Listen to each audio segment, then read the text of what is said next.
Morning folks, well today we are in Nottinghamshire, Walton to be exact, and where are we off to today? Well, we're heading over towards Tollerton. We're going over to a Tollerton Hall and a Tollerton Airfield. Then we're heading off and then heading towards Grantham Canal. This is a circular route, it's about 10 miles. Well, let's get cracking.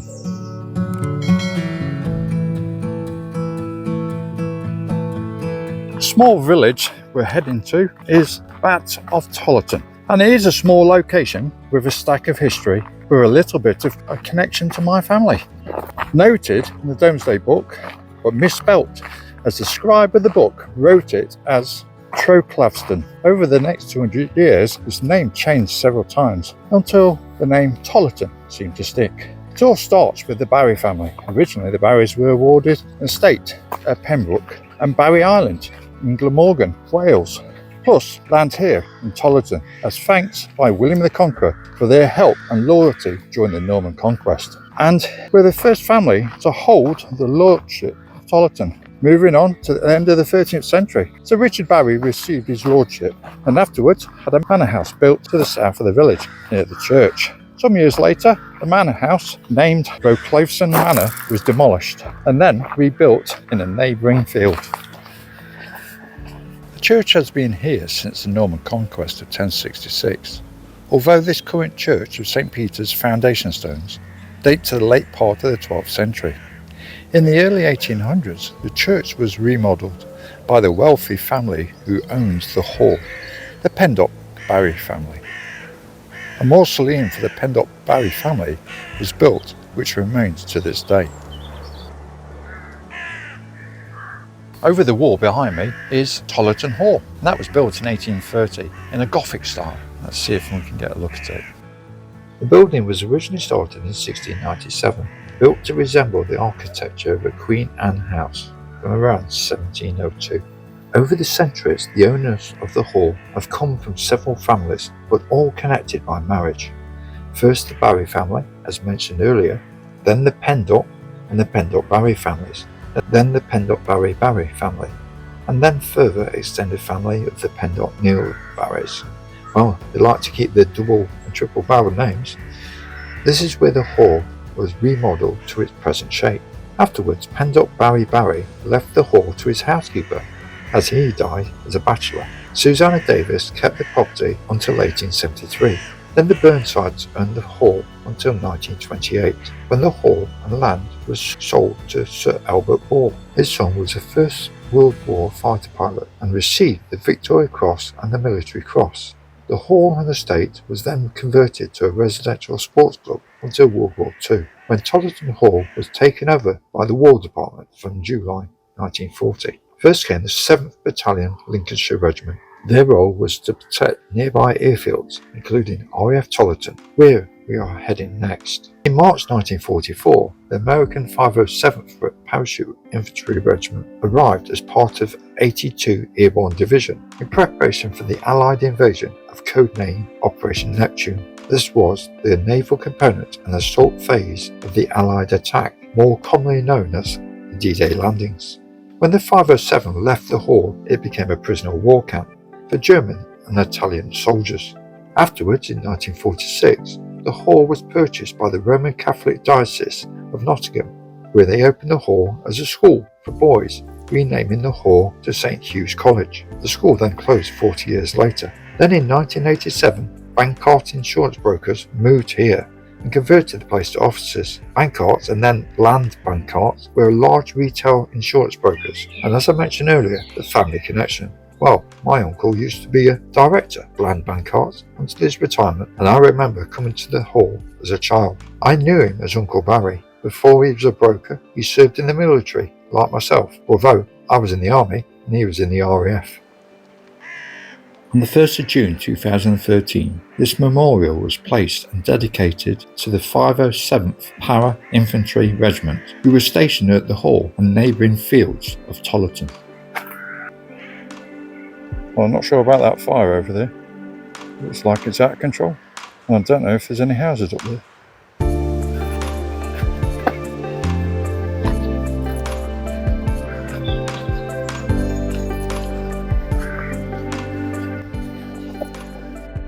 Right, as you can see, we're leaving Tollerton. We're heading towards the airfield now. On the right hand side, this little paved area, I think that's a pinfold.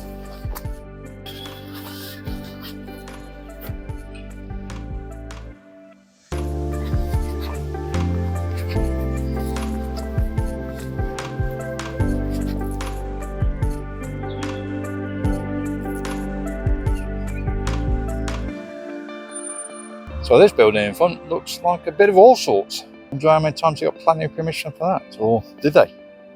I mean, the bits on the edges and the rooftop looks like it must be about 200-300 years old building. But the 1970s bit in the middle, not so sure. And I'm sure if that's listed, surely they couldn't have had planning permission for that monstrosity on the middle part.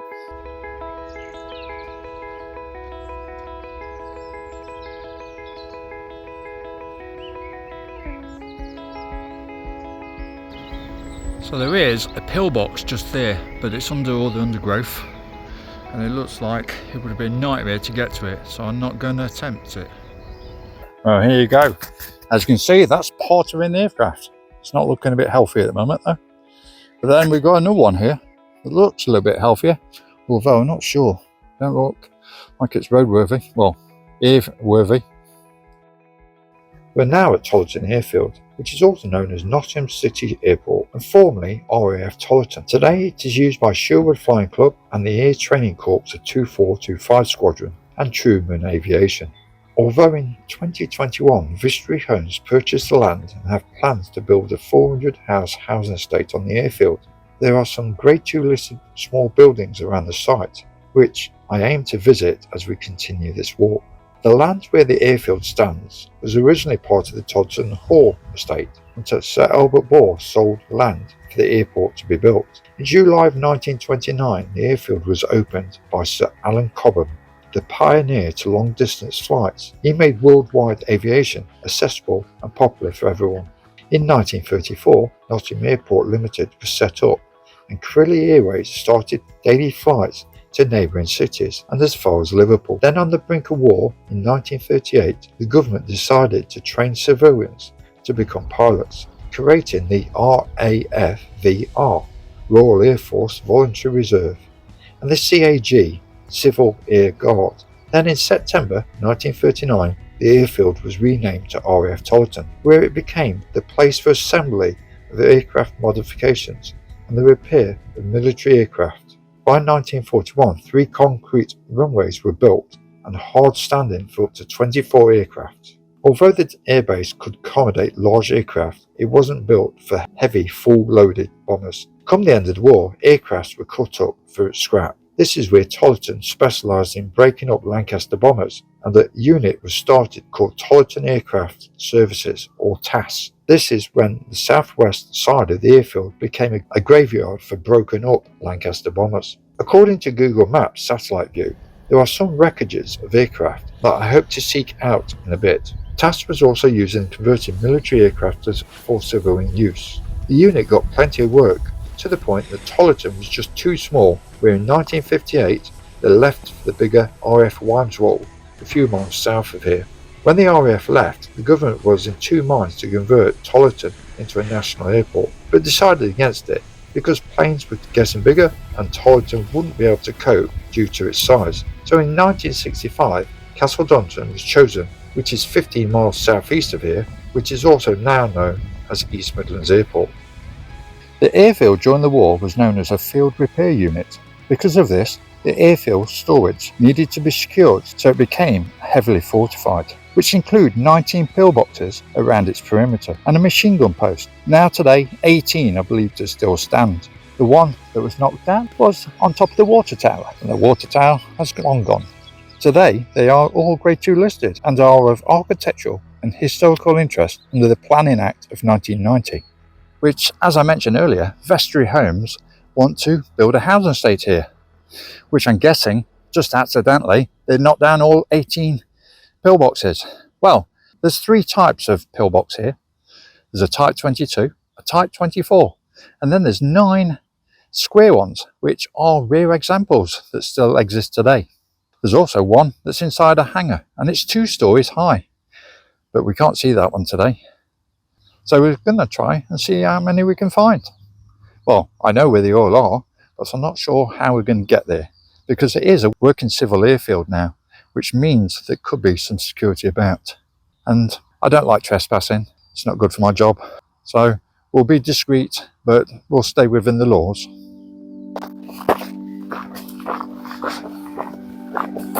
Okay, I can see another pillbox just over there. Quite a big one, that. It stands out quite clearly. So let's get over there.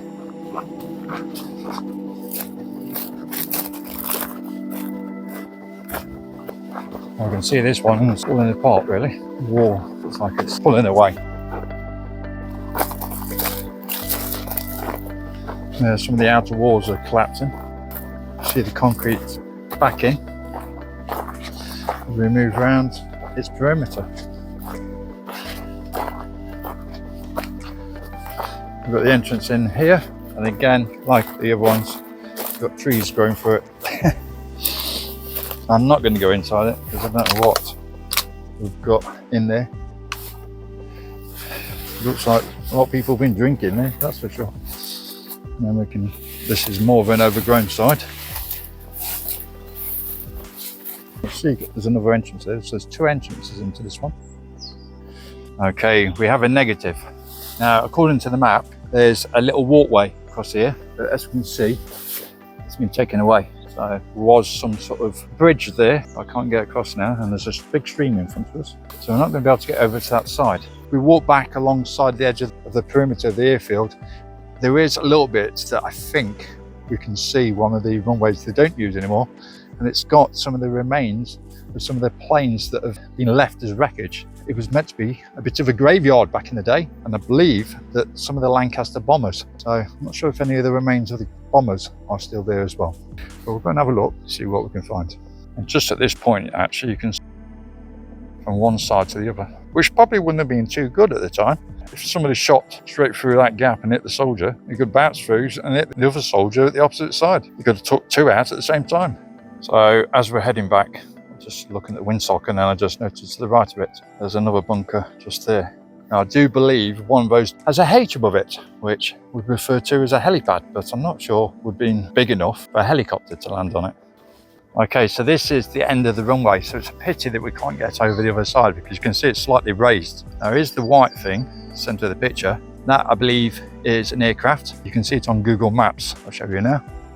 Now there is meant to be like a shell of plane, really, where the centre of the picture is now, but I can't seem to see it, again, from Google Maps. But I can't really see anything that looks like a Lancaster bomber.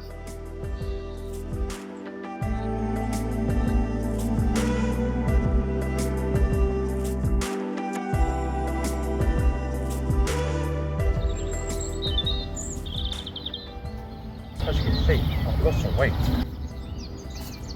Well, on another point, I did say earlier about the D-Day landings on 6th of June, and this year is the 80th anniversary, and I'll be there. Omaha Beach has been chosen as the anniversary location for 80 years from the original D-Day landings. I'll be filming it for your pleasure.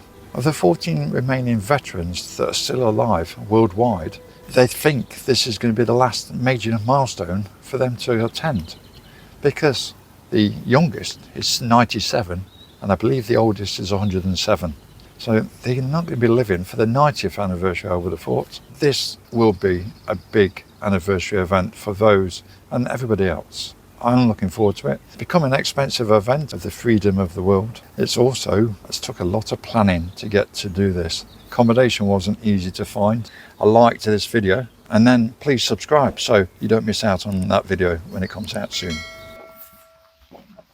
An interesting place to have a post box. Apart from these barns here, we're about a mile away from any buildings. Huh?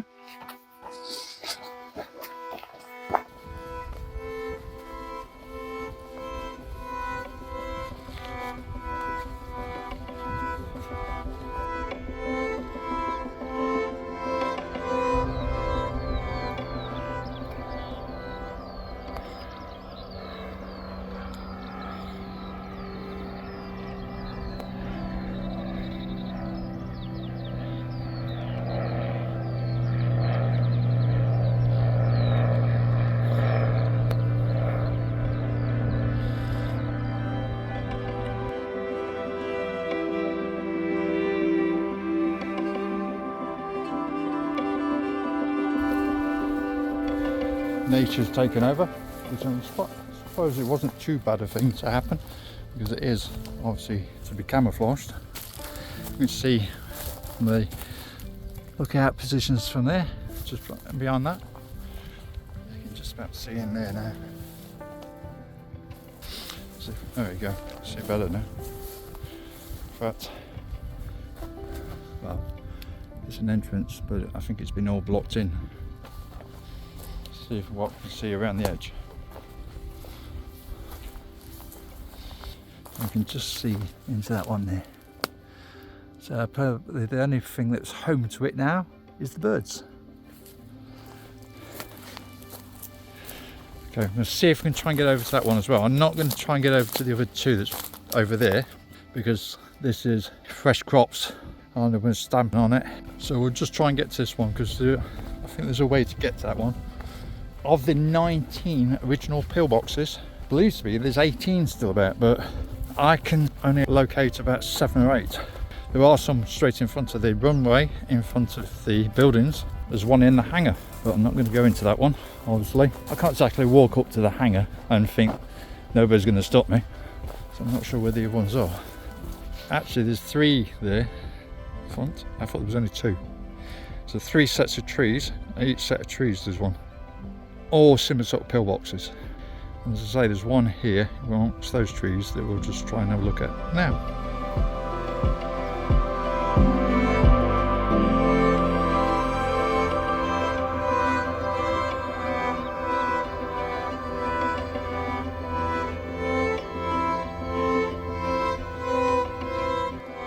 Okay, this is the second one on this side of the airfield.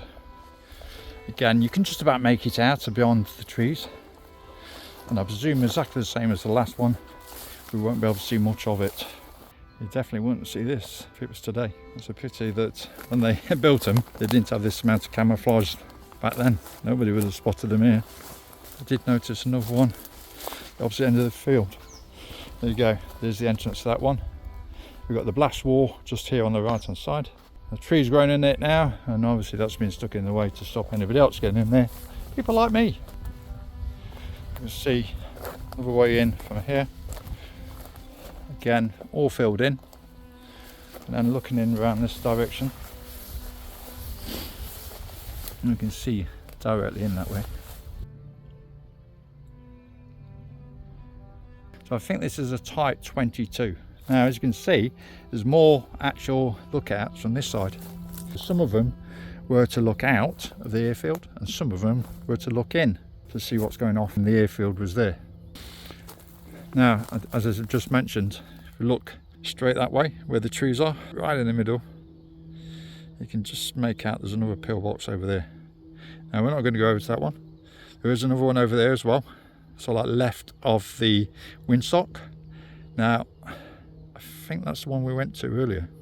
Anyway, these are the pillboxes of Tollerton Airfield.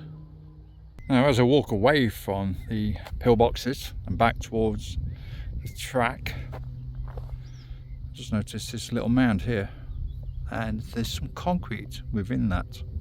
So I'm not sure if this was a full pillbox or it's just been dismantled or what. Possibly another one. Well, let's head over there, over to that path where that guy is. Well, funny enough, the guy that was heading this direction, he must have thought I was an official or something, because he was heading this way and he had a camera like he was vlogging, just like me. And his boy's done is turn around and gone and walk the opposite way now. Well, it is a Sunday afternoon. It's fairly quiet on an airfield, so this is probably the best chance to look at pillboxes. The only thing is, obviously, you don't want to get too close to the planes, and they are dotted all around the runway, but you've got to think about safety, and if you do get too close, then obviously the police can be called, because it is officially private property, even though it's not by the RAF anymore. So, word of warning for anybody else. But I still try to keep within the laws. There is a track here, follow the track. I didn't want to walk over the crops. I still keep within the boundaries of the law, even if I like to try and explore. So we've just reached the Grantham Canal. Now, the Grantham Canal starts in Grantham, funny enough, and heads all the way over to the River Trent. near Nottingham. It has 18 locks along its way and it stretches 32 miles. So it opened in 1797. It was quite profitable till 1841. But then the railway company took over it and then it declined, and by 1936 it closed for any boat use. And over the years and development from now, nature has taken over. But the Grantham Canal Society that started in the 1970s, they are trying to get the canal reconnected as a full length so boats can still go down it. Now, from Woolsthorpe to Grantham, or just outside Grantham on the A1, that section has been repaired, but they're trying to do the rest of it. Problem is, over the last century, development has taken over. Certain sections are not passable. As you head towards Gamston, there's a main road in the way. And as I said, the opposite direction, the A1 cuts across the path. So there are certain sections they're going to have to reroute if they want this canal to be open to the public once again. But there is the towpath that passes from one end to the other, and that is a lovely walking path, which I've done in the past, and I might do again and film it this time. So we're going to carry on, and we're going to head up towards Gamston, where we're going to finish this walk today.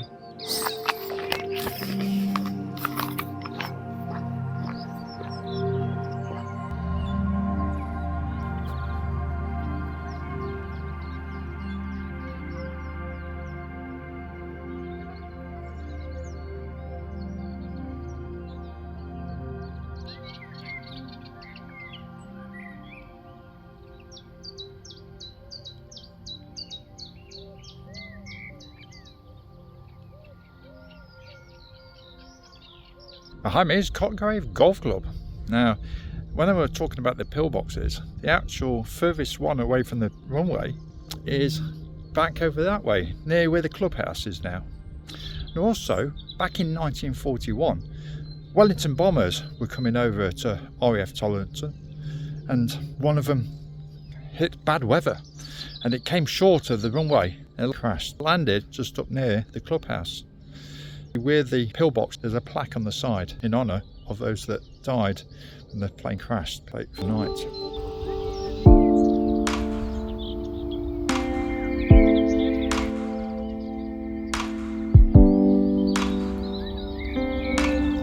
Okay folks, this is where I end this walk. It looks like this is where the Grantham Canal finishes as well. So I'm not sure how the Grantham Canal Society are going to get this canal working again when that doesn't look very passable. You wouldn't even be able to get a canoe through there, never mind a narrowboat. As I said earlier, please subscribe so you don't miss out with the 80th anniversary of the Normandy Landings, where I'll be there to record for your pleasure. So with that, I shall see you soon. So take care, have a good one. Bye-bye hikers.